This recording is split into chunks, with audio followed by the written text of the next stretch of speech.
It's time to do a little Eagle science. In the world full of podcasts, he's the undisputed heavyweight champion of hot takes, an Auburn sports homer, master of the boog, and message board legend.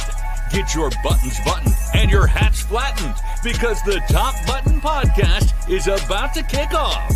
And you don't want to miss your courtside seat. Now, here's your host, Charlie Five.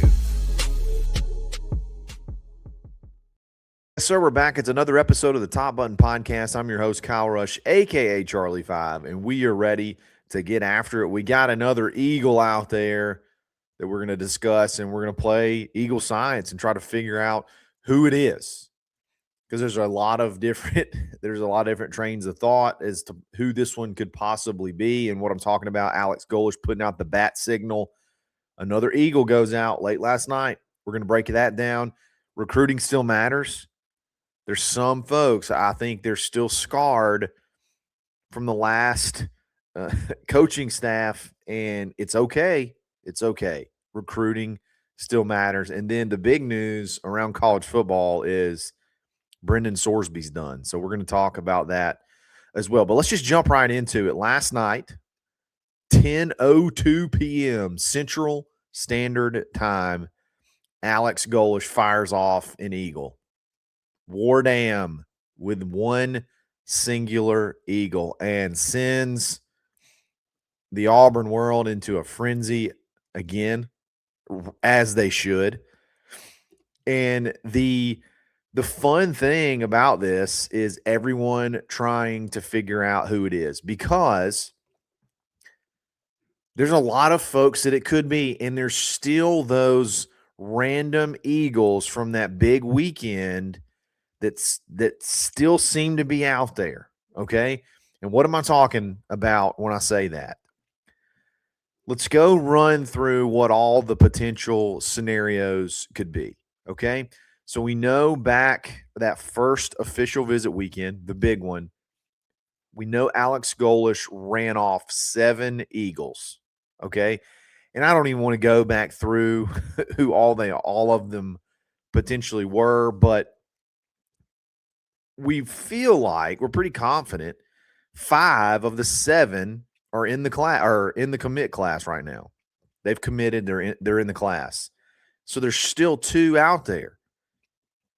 So the fun conversations are, who are those 2 Eagles? And I think the common thought is that one is Nair, and that is the correct way to pronounce the name, Nair Crum, who announces tomorrow on 247's live stream tomorrow evening.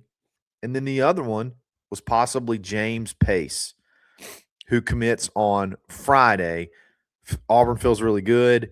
I know Colorado made a late push on his visit, but Auburn feels really good there. Okay, so if those are the 2 guys for the last 2, that means this newest Eagle is for an additional person. And you know what?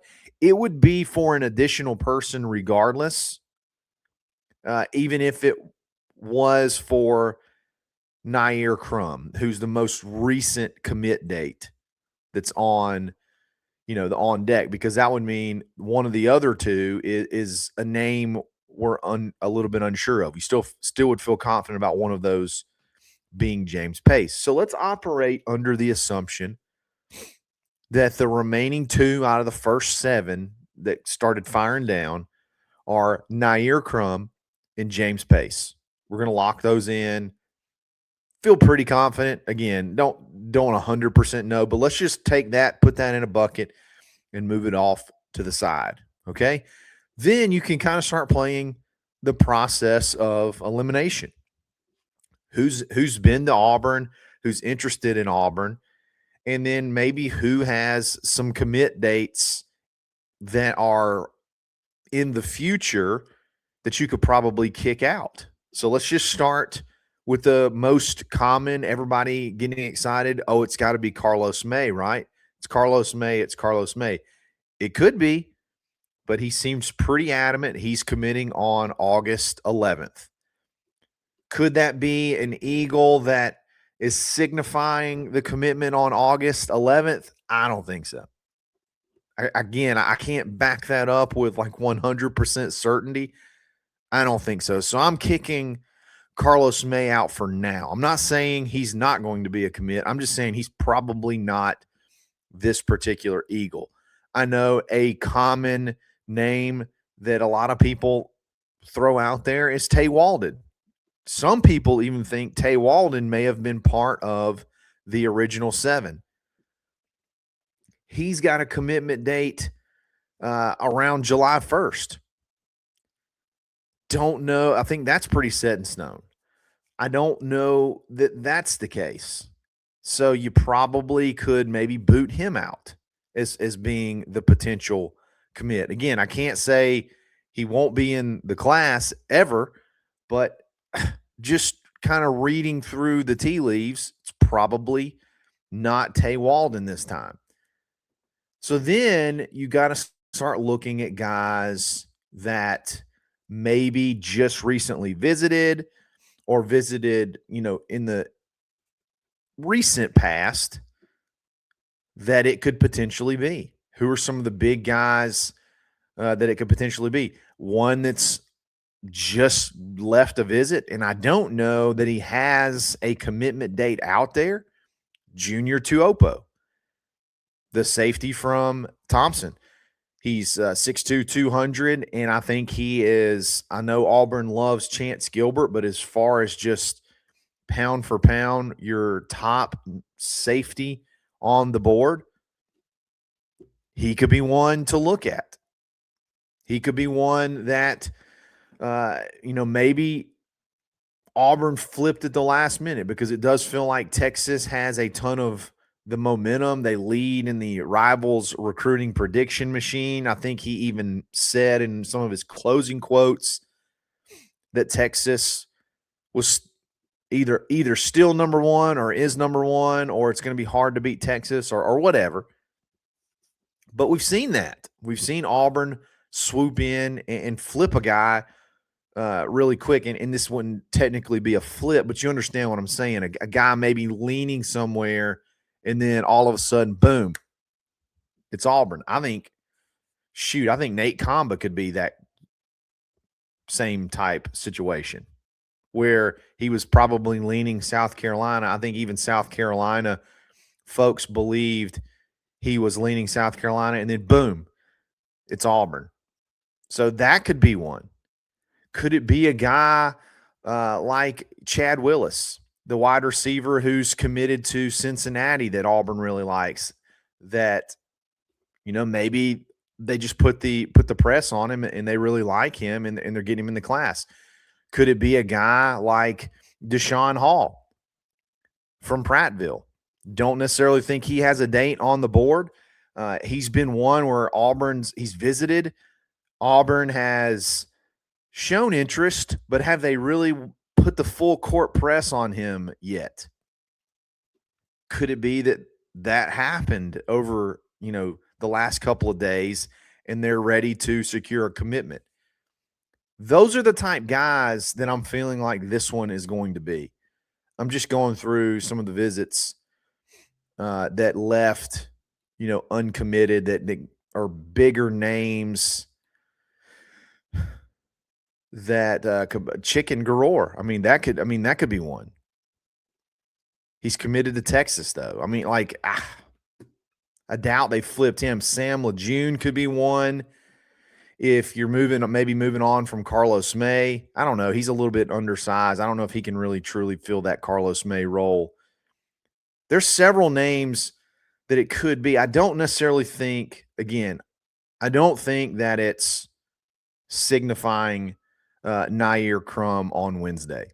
I think it's going to be one of these guys that has visited, that Auburn is, in the mix for, but maybe they left a little just lukewarm, and then Auburn's all of a sudden turned it up and is going to snag a commitment. When is that commitment going to come? Other than those 7 that were initially put out, it feels like these things happen pretty fast, don't they? If that was at 10 o'clock last night, like by the time you're listening to this podcast, we may already have another commit in the class. And then even if this is signaling Nair on Wednesday, which I don't think it is, but even if it is, that means there is an additional commit in there somewhere other than James Pace. And it's probably one of the guys we've mentioned in the show. So Eagle Science, man, it's become the thing. It's become all the rage. And we obviously have fun every time it pops because then we get to start thinking of who it could be. Recruiting is fun. Recruiting still matters. And I'll tell you what, you can have both. We'll talk about that in just a second. But before we do that, let's give a quick shout out to buyauburn.dadgum.com. Be who you say you are and do business with Auburn people. If you're an Auburn business owner, you can subscribe for less than $1 per day. You even get a chance to have a business spotlight podcast. I mean, I don't know that there's a better value out there for $300 on an annual basis as far as advertising goes. Radio, print, Facebook ads, I don't think there's a better value.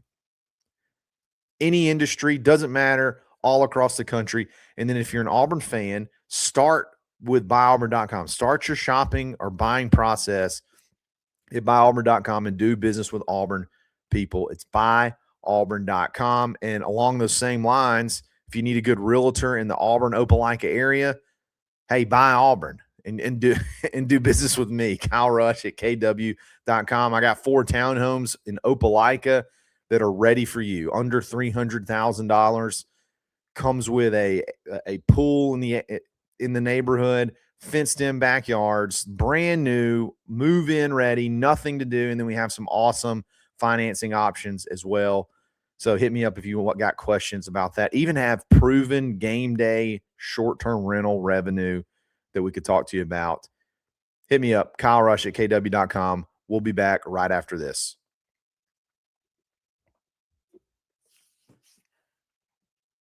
There's a lot of people, and I'm seeing it in the comments, and I'm seeing it, on social media that are super trying to downplay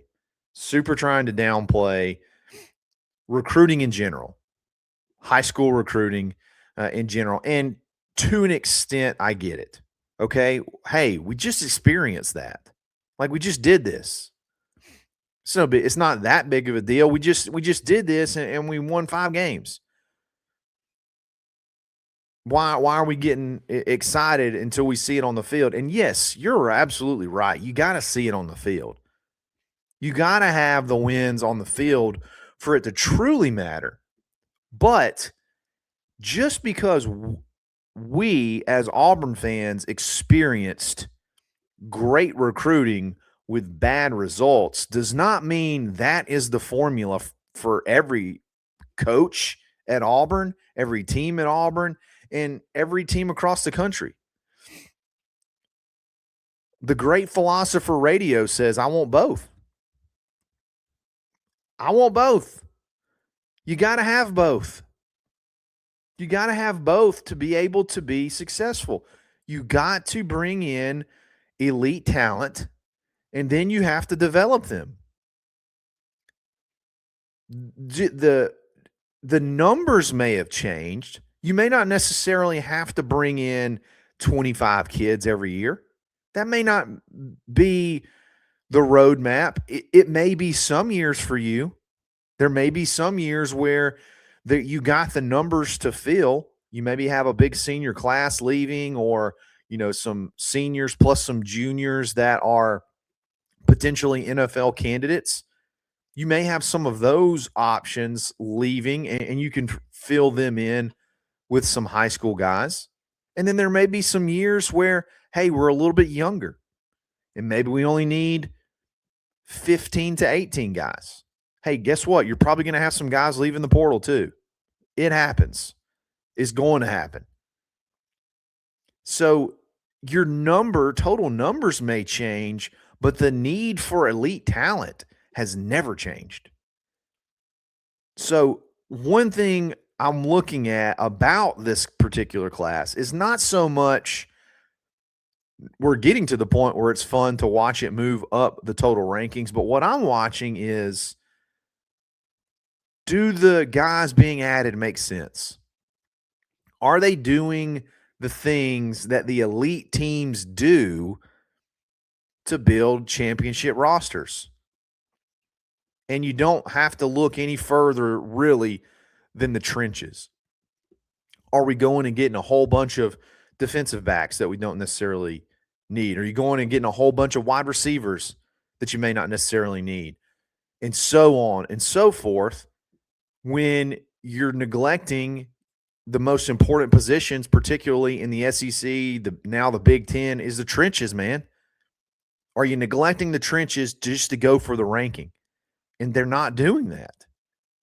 You have 4 offensive linemen, 2 of them extremely highly rated, 1 of them extremely highly offered, and then a solid prospect that's probably getting a lot better coaching than he's ever had this last year, that who knows what happens once he gets to campus. You got to have those guys.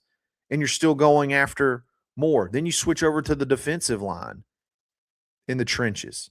You have, an unbelievable defensive lineman in Donovan Moore. You just add another big guy. You're focusing on your pass rush. You got Ryan Jackson. You're looking at adding James Pace. Does it make sense? Are you overloading on linebackers? No, you got 2. You typically play 2 on the field at the same time, so we're just going to go get 2 of the best we can get, and you got them. It's making sense. You have to do this. It's not one or the other. Indiana is not the answer for every scenario, okay? Like, it is remarkable, and I'll tell you this. Their recruiting, now their total ranking is not super high, but I think they already have a 5-star in the class, and they're probably going to add at least 1 more, the number 1 wide receiver in the whole recruiting class. So it's not like they're not going to go try to get top talent now that they obviously have the recognition in the national championship under their belt. You can have both. It's not out of the realm of possibility. We've seen a lot of schools do it. And hey, you look at Miami. Miami has relied heavily on the portal to kind of get them into the conversation. They're the number 2 class right now in high school. It still matters. So it's okay to be excited about it, because the assumption is you're watching Alex Golesh in spring. You're watching the attention to detail and the little things that win ball games that have razor thin margins of error. You're watching him pay attention to the little things, and you're just thinking logically, okay, if we recruit really well, and now we're developing and we're being, a lot better and more efficient on the field, then hey, you put those 2 things together and it's got to equate to success. I mean, we've seen it multiple times. So it's okay, man. Lean into it. Have fun with it. It has been fun. This has been an incredible ride. Last thing we're going to talk about, we're going to get out of here. Brendan Sorsby is out. It looks like that he and Texas Tech are mutually parting ways, which I think is a wise move for both parties.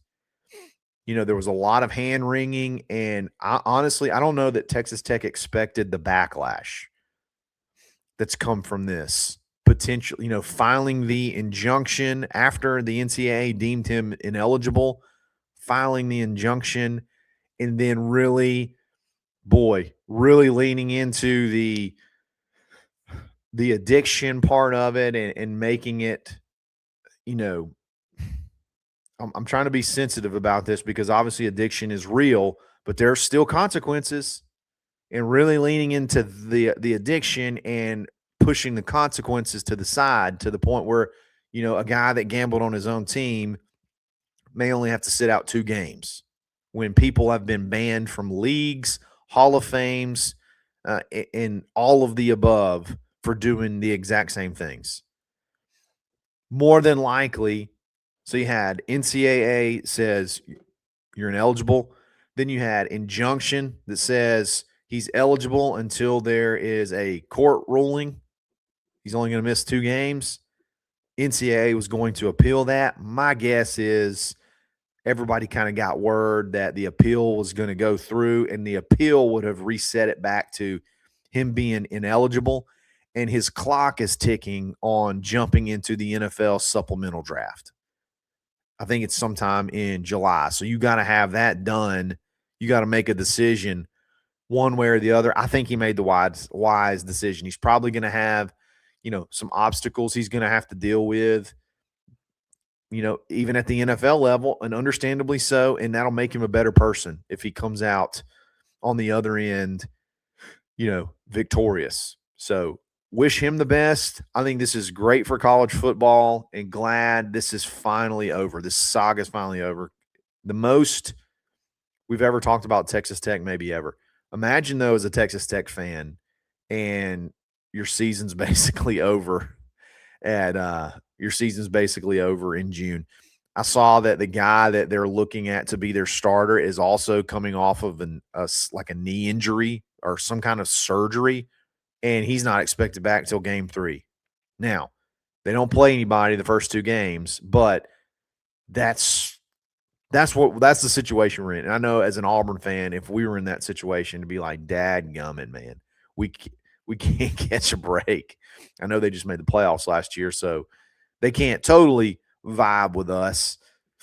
But, man, can you imagine if Byron Brown, something happened and he was out for the year? I don't even want to put that into the universe, but it'd be a sickening feeling.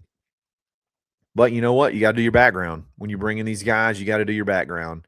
And there's always going to be risks. Guys, let me know what you think about the recruiting class. Who do you think the Eagle is? Hopefully, it's not right early this morning and this whole podcast becomes irrelevant like it has before. Let me know who you think it is in the comments. Guys, we'll be back again very soon. It's another episode of the Top Button Podcast. Eagle Science. Stay buttoned. Thanks for listening, and drive home safely.